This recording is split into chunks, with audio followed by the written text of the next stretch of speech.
नहीं बचाएंगे तो ये बीजेपी के लोग, आरएसएस के लोग और मोदी जी इस देश को पूरा बर्बाद करके, लोकतंत्र को खत्म करके वो डिक्टेटर की आपके नौकरी किधर गए भाई? 2 करोड़ और 9 साल हो गए 18 करोड़। और जो अपने खुलकर अपने विचार को बताता है उसके ऊपर भी एक्शन लेते हैं। 80 करोड़ जनता को मुफ्त में राइस दूंगा। कहां से दे रहे भाई? राष्ट्रपिता मानकर सर पे रख लेते हैं। के लिए कांग्रेस कितना महत्वपूर्ण है और कांग्रेस संगठन इसकी कितनी जरूरत है आज के दिन, ये मैं आपको बताना चाहता हूं। ये मुंबई रीजनल पार्टी की ओर से आज यहां पर जो एक इस ऐतिहासिक नगर में आए हैं, उनके माध्यम से मैं देश के सभी लोगों को एक संदेश देना चाहता हूं। मैं देश के लोगों से कहना चाहता हूं, युवाओं से कहना चाहता हूं, हमारे महिलाओं से कहना चाहता हूं, जो दीन दलित शोषित पिछड़े वर्ग के लोग हैं, अल्पसंख्यक के वर्ग जो लोग हैं, उन सबको एक ही संदेश हमारा होगा, वो ये है कि यहाँ के सभी लोग मिलकर इस देश के लोकतंत्र को बचाना है, इस देश के संविधान को बचाना है। ये हमारा मेन कर्तव्य है, ये अपना कर्तव्य है। अगर इसको नहीं बचाएंगे तो ये बीजेपी के लोग, आरएसएस के लोग और मोदी जी इस देश को पूरा बर्बाद करके, लोकतंत्र को खत्म करके वो डिक्टेटरशिप के तरफ जाने की कोशिश करेंगे। उनको अगर उसको रोकना है, उसको ठहरा करना है, तो आपकी मदद हमको चाहिए। अगर आप मदद नहीं करेंगे तो देश में लोकतंत्र खतरे में होगा, संविधान खतरे में होगा। आज हम बात जो कर रहे हैं, आज इस देश में संविधान है, अभी अस्तित्व में है, इसीलिए हम ये बात कर रहे हैं। अगर संविधान ही अस्तित्व में नहीं होगा, लोकतंत्र अगर नहीं होगा, तो किनसे बात करेंगे? आपको तो मालूम है कि अगर कोई एक अच्छे विचारधारा रखकर बात करता है, उसके खिलाफ बीजेपी सरकार एक्शन लेती है, और जो अपने खुलकर अपने विचार को बताता है उसके ऊपर भी एक्शन लेते हैं। और जो लोग, गरीब लोग आज खाने के लिए तरस रहे हैं, उनको रोजगार, रोटी, आज इसकी भी रोज पर रोज तबाही हो रही है। महंगाई इतनी बढ़ रही है, बहुत लोगों को मालूम नहीं होगा, और मोदी भी यही समझते हैं कि भाई चलो मैं 80 करोड़ जनता को मुफ्त में राइस दूंगा। कहां से दे रहे भाई?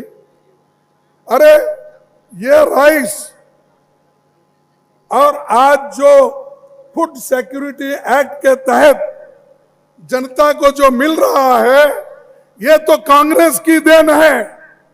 इससे पहले हमारे देश के लोग बाहर से अनाज मंगाते थे, उसीलिए तो राशन दुकान खुले हैं इस देश में, नहीं तो राशन दुकान नहीं रहते थे। अगर अनाज ज्यादा पैदावार होता, अगर अनाज का भंडार पहले से रहता, तो लोगों की राशन की दुकान की जरूरत नहीं होती, फूड सिक्योरिटी एक्ट की जरूरत नहीं होती। और आज मैं 80 करोड़ को फ्री दे रहा हूं, फ्री दे रहा हूं, 5 केजी कितना दे रहा हूं।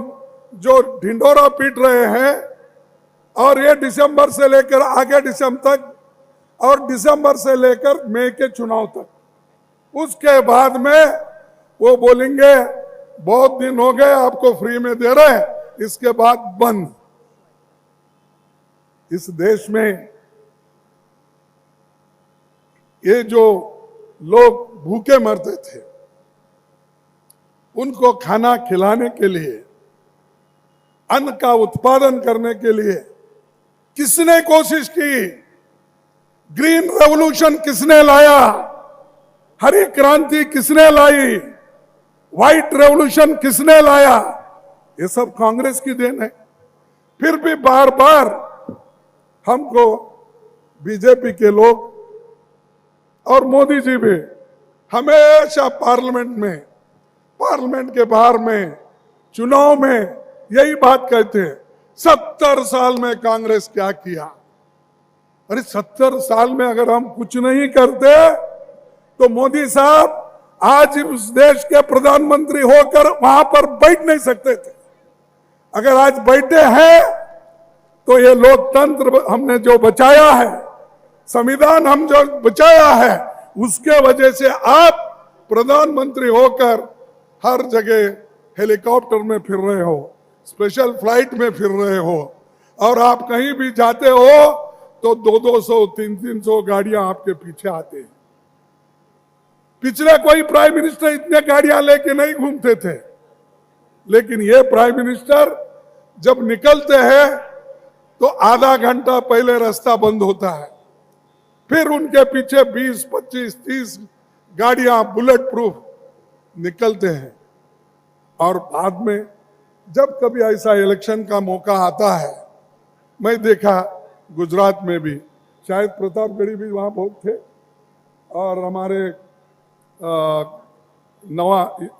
हमारे यूथ लीडर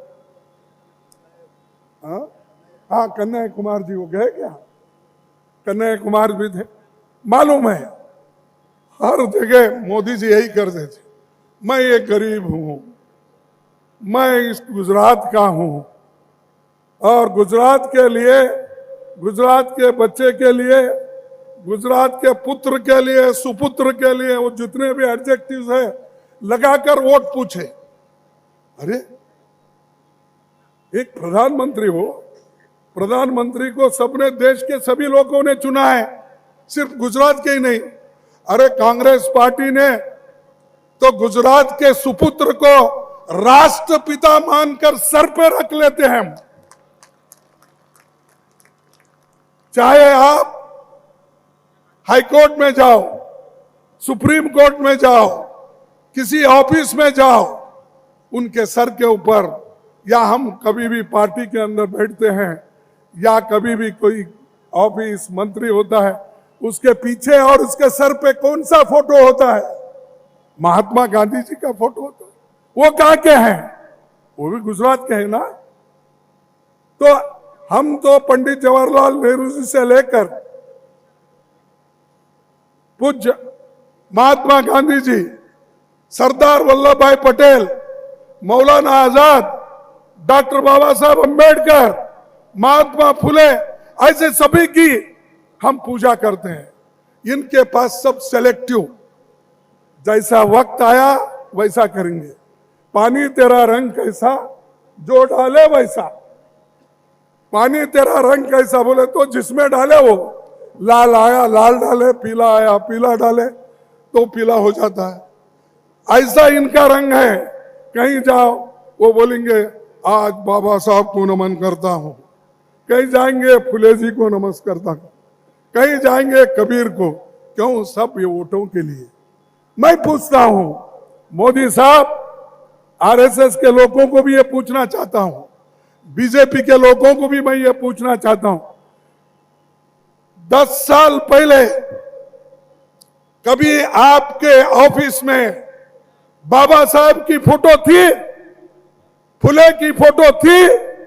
महात्मा गांधी की फोटो थी? जवाहरलाल नेहरू की तो छोड़िए, उन्होंने तो जवाहरलाल नेहरू जी के खिलाफ है। सुभाष चंद्र बोस की तो फोटो थी? नहीं। फोटोआं उस वक्त लगते हैं जब वोट चाहिए। तो इसलिए आपकी यह जिम्मेदारी होती है कि इस देश को बचाने के लिए, लोगों को ताकत देने के लिए, संविधान की रक्षा करने के लिए आप मजबूत होकर खड़े होना चाहिए, क्योंकि यह पार्टी की स्थापना यहीं से शुरू है। और आप लोग अगर हिफाजत नहीं करेंगे, आप लोग अगर पीछे हटेंगे, तो इस देश में सेक्युलरिज्म खत्म होगा, बात करने का बंद होगा, लिखने का बंद होगा, और जितने भी राइटर्स आज उधर से लिख रहे उनका भी बंद होगा। एक तो जो प्रोग्रेसिव राइटर्स हैं, जो देश के बारे में लिखते हैं, जो अच्छे विचारों के बारे में लिखते हैं, साइंटिफिक विचारधारा पे चलते हैं, उनका तो एक और है, लेकिन जो उनके साथ रहकर जो लिखने वाले हैं, उनको भी आज ना कल वो मोदी बंद करेंगे, क्योंकि वो नहीं चाहते खुले विचार से। इसीलिए तो आडवाणी जैसे जो उनके पार्टी के नेता थे, वो उनको सामने आए तो भी प्रधानमंत्री नहीं देखते। बहुत बार मैं देखा हूं पार्लियामेंट में, जब आडवाणी साहब ये फूल चढ़ाने के लिए, जो महापुरुष हमारे जिनकी फोटोआं सेंट्रल हॉल में लगी है, उन फोटोओं को जब पुष्पार्पण करते हैं, उस वक्त उन्होंने मोदी जी आडवाणी को देखते भी नहीं थे, मुरली मनोहर जोशी को भी नहीं देखते थे। अरे अपने ही लोगों को वो देखते नहीं। जब पावर में आने के बाद, अब पूरा पावरफुल बनने के बाद, उन लोगों को क्या देखेंगे जो पिछड़े, गरीब, अल्पसंख्यक, इनको कभी देखेंगे नहीं। बात करते जाएंगे उनकी, लेकिन उनको कोई हक नहीं देंगे। इसलिए आप ये बात ध्यान में रखना चाहिए। और अनएम्प्लॉयमेंट, आपको मालूम, नौकरियां तो बहुत देने की बात की। अगर मुझे प्रधानमंत्री बनाएंगे तो हर साल 2 करोड़ नौकरियां मैं दूंगा, ये उन्होंने कहा। बाहर से पैसा लाके हर एक के जेब में 15-15 लाख मैं डालूंगा, ये बोले या नहीं बोले? आप भूल गए शायद, बोले। 2 करोड़ नौकरियां मुंबई तो मिले होंगे, क्योंकि यहां बीजेपी की सरकार है, क्योंकि जिनका जनता का समर्थन नहीं, वो सरकार यहां आके बैठी है। हमारे लोगों को खरीद फरोख्त करके ये नया सरकार बना ली। ये चोरी से ये सरकार हो गई है। हमारे एमएलए को चोरी की है और चोरी करके ये सरकार बन गई। उसूलों पे नहीं बनी। ये सरकार जो बनी है अधिकार के लिए, और केंद्र सरकार ने अपना पूरा जोर इसको लगाया। क्या कि सबको या ईडी केस डालना, सीबीआई का लगाना, सीबीसी का लगाना, फॉल्स एफआईआर डालना, ऐसे डाल कर लोगों को तंग की है। तंग करके अब अपने कब्जे में उनको लिए, लेकर बाद में बोले कि देखो आपके ऊपर ये केसेस है, आप हमारे साथ रहेंगे तो ये केस छूट जाएगा, अगर नहीं रहेंगे आपको फिर अंदर जाना पड़ेगा। तो आज क्या हो रहा है, जितने भी लोगों के ऊपर केस थे, जिन लोगों ने हमेशा किसी ना किसी वजह से पकड़े गए थे, उन सबको उन्होंने ले लिया। और बीजेपी के पास एक बहुत बड़ा वॉशिंग मशीन है, बहुत बड़ा, जिस वॉशिंग मशीन में अगर डाल दिए तो जो भी कलंक होता वो धो जाता है। इतना बड़ा वॉशिंग मशीन शाहजी ने खरीदा है, उसमें ये लोगों को डालते ही वहां क्लीन हो जाते हैं, और वो हमारे पास आते ही कलंकित बनते हैं। ये उनकी चाल है। ऐसा डराने से अगर आप डरेंगे तो जमहूरियत को आप नहीं टिकाएंगे। जमहूरियत को टिकाना है तो आप सब लोगों को लड़ना होगा, चाहे कैसा भी वक्त हो, हम आगे बढ़ना हो। तो इसीलिए मैं आप तमाम लोगों से यही कहूंगा कि ये झूठ बोलने वालों की सरकार है केंद्र में। अब यहां आके भी वो बोलेंगे कि डबल इंजन सरकार है, ये तो भूलेंगे नहीं उन्होंने। हर जगह जब जाते हैं, यूपी में जाते हैं, डबल इंजन की सरकार बोलते हैं। जब और कहीं बीजेपी की सरकार होती है, डबल इंजन की सरकार। अरे डबल इंजन की सरकार तो रहो या ट्रिपल इंजन की रहो, और 4 बोगी ज्यादा लगा लो, लेकिन जनहित में क्या काम कर रहे वो कहिए। आपने नौकरी देने का वायदा किया था ना। देखिए, मैं बोलता हूं, ये मेरा नहीं, ये आप निकाल कर देखिए। राज्यसभा में जो हमारे सदस्य प्रश्न डालते हैं, उसके उत्तर में जो आंकड़े मिले हैं मैं आपके सामने रखूंगा, लेकिन वक्त की कमी होने के वजह से वो आंकड़े मैं फिर बाद में बताऊंगा। लेकिन जो मोटे आंकड़े हैं मैं आपको दूंगा। उन्होंने सरकारी इलाके में, पुलिस में, शिक्षण क्षेत्र में, मिलिट्री में, पैरामिलिट्री में और सीआरएफ में अब 30 लाख वैकेंसीज हैं। कितने? 30 लाख वैकेंसीज। फिर मोदी साहब 30 लाख वैकेंसीज क्यों नहीं भर रहे, मैं पूछना चाहता हूं।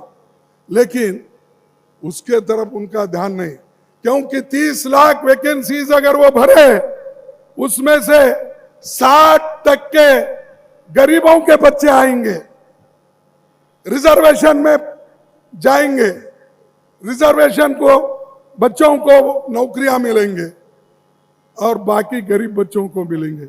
इसीलिए वो नहीं चाहते कि वो 30 लाख वैकेंसीज भरे।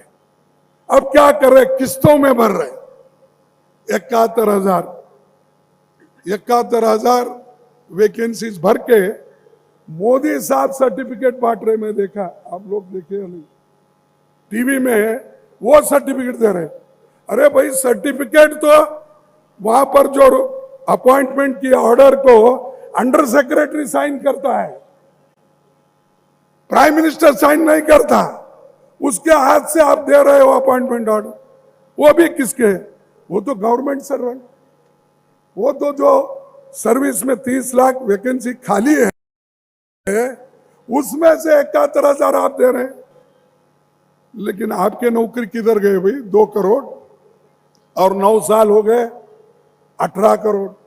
18 करोड़ नौकरियां कहां गए? एक तरफ 30 लाख सरकारी नौकरियां भर्ती नहीं कर रहे, दूसरे तरफ आपने जो वायदा किया था वो तो और ही बच गए हो। तो ये है झूठों का, झूठ बोलते बोलते